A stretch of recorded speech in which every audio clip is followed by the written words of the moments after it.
Ambulance ডাকতে আর দালালের দ্বারস্থ হতে হবে না। ঠিকই শুনছেন, বাইক বা ক্যাব বুকিং এর মতন আসছে বিশেষ অ্যাম্বুলেন্স অ্যাপ। সোমবার বিধানসভায় স্বাস্থ্যমন্ত্রী শারদত্ত মুখোপাধ্যায় জানান, সাধারণ মানুষ এই অ্যাপের মাধ্যমে জানতে পারবেন কোন এলাকায় কতগুলি অ্যাম্বুলেন্স খালি রয়েছে, কোন হাসপাতালের খরচ কত এবং এর পাশাপাশি এই অ্যাম্বুলেন্স পরিষেবা সংক্রান্ত যাবতীয় তথ্য।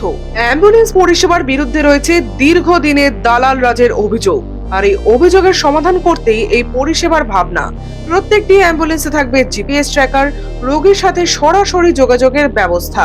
আর সব থেকে বড় বিষয় হলো, এই পুরো পরিষেবাটিকে মনিটর করবে সরকার নিজেই।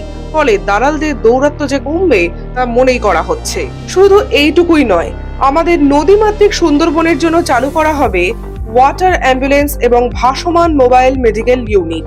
স্বাস্থ্যমন্ত্রীর দাবি, আগামী 6 মাসের মধ্যে এই নতুন পরিষেবা চালু হতে পারে। আচ্ছা, এই পরিষেবা নিয়ে আপনার কি রায়? কমেন্টে লিখে জানান।